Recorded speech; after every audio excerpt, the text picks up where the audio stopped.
taking, in this case, the person's gender into account. Why did men get more disease? Why did 25% of the men get disease, but only 13% of the women get disease? The B0 and the B1 are going to try to explain those different risks that men and women have. Well, what's going to happen, it's going to do the same thing we did for the coin flip. It's going to take the likelihood, actually take the log of the likelihood, try to find the values for B0 and B1 which best explain what actually happened. It's going to take derivatives of that log likelihood with respect to B0 and for B1. It's going to do calculus. It's going to set those derivatives equal to 0. It's going to solve for B0 and solve for B1. And that's what the maximum likelihood estimates will be. The best value for B0 and the best value for B1 that explain in a probability statement why 268 of these people got disease and 1,000 of them didn't get disease. That's what's going on in the back of the fitting algorithm when you fit a model to a data set. So it turns out for a 2x2 table, you can display your data like this, where the males were the top row and the females were the bottom row. The first column was the disease people, the second column was the non-disease people. All those numbers in the table A, B, C, and D, and it turns out the value for B0, the maximum likelihood estimate for that model will be the log of the number C divided by the number D. The value for B1, the maximum likelihood estimate for B1 will be the log of A times D divided by B. A times D over B times C is what we call the odds ratio. And that's why from a logistic regression model, from a 2x2 table, the coefficient for B1 is the same as the log odds ratio we see in the 2x2 table. Because mathematically, the maximum likelihood estimate for a 2x2 table data set, when you fit a logistic regression model to it, will always give you a value for B1 which is equal to the log odds ratio. That's what the maximum likelihood estimate turns out to be. So that's why when we fit the model, the logistic regression model that says your log odds of disease is equal to B0 plus B1 times male to this data set, the value for B0 was minus 1.7789. The value for B1 was 0.7070 because we went back to the original 2x2 table, looked at the number C and looked at the number D in that 2x2 table, took their quotient, took the log of that number, we would get the number minus 1.7789. And more importantly, we calculated the odds ratio from that 2x2 table and took the log of that number, we get the value for B1. So this is where the numbers come from. And I'll show you one other number from the previous slide. Notice SAS gives you an output that's called model fit statistics. One of the rows it gives you is a row called minus 2 log L. L is the likelihood function. What it's doing is it's taking the value from the fitted model. It says your log odds of disease is minus 0.17789 plus 0.707 times your sex status. 1 if you're a male, 0 if you're a female. Let's take everybody in our data set, all 1,363 people. Let's use this model to estimate what actually happened to each of them. Meaning what we're going to do, let me go back to that table one last time. Take a second for me to turn back.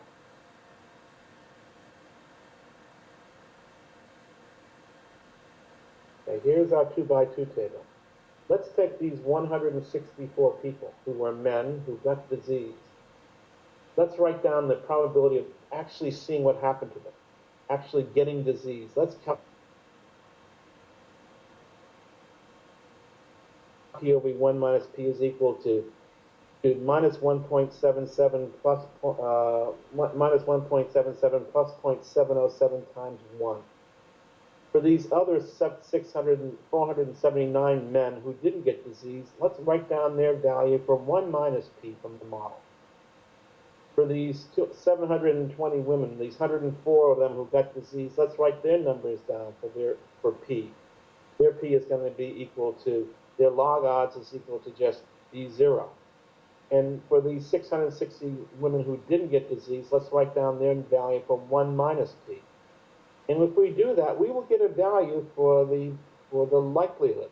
If we take the log of that likelihood and multiply that number by minus 2, we get the number 1.324, 0.86 0.65. This is a number that's describing how well this model fits this data set. This is the model that had the B0 plus the covariates plus the B1 times male. And it says if I use that model to estimate everyone's risk of actually what happened to them, everyone who got disease, estimate their risk of getting disease, P. Everybody who didn't get disease, estimate the risk of not getting disease, 1 minus P. The P's in the 1 minus P is going to be different for men than women because the model has gender in as its covariate. Turns out that that model fits the data set in the sense that the value for the minus 2 log L is 1,324. What you'd love to have is a model that gives very high risks for people who get disease. In other words, high values for P for people who got disease, low value for P for people who didn't get disease. In other words, it's saying that high values for P for people who got disease, high values for 1 minus P, people who didn't get disease. And the best fitting model would be one that gave a value of 1 for everybody who got disease, estimated risk of 1 if you get disease, an estimated risk of 0 for P if you didn't get disease, or 1 minus 0, meaning 1 if you didn't get disease. So a good fitting model is a model would give us a very large value for L, a very large value for the log of L. What we're hoping for is that the value for L's will be close to 1.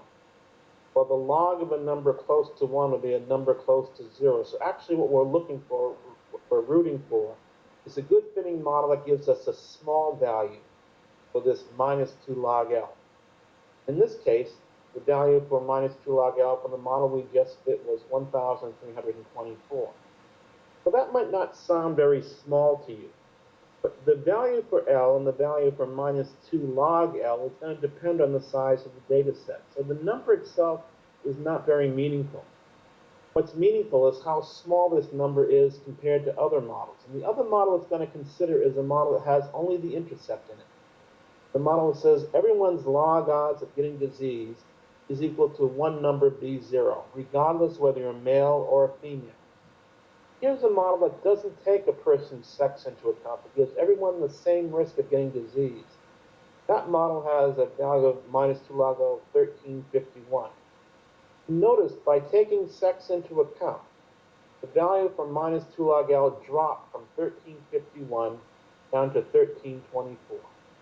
Now that's a drop of 26.3807 points. If we subtract 1324 from 1351, we could say that the model improved by adding value of the minus 2 log L. Think of the minus 2 log L as a measure of fit, from being 1351 for the model that did not contain sex to 1324 for the model that did contain sex. Well, it turns out the reason we're multiplying the log L by a minus 2 is that statistical theory says if you subtract the two values from minus 2 log L, 1324 from the 1351, the difference turns out to be 26 points. Statistical theory says that if the null hypothesis is true, that sex has no effect on your risk of getting heart disease, that this number, 26.3807, should look like a typical number from a chi-squared table with 1 degree of freedom. And you can use that as the basis for a test of significance for testing the null hypothesis that the coefficient of sex in this model is equal to 0.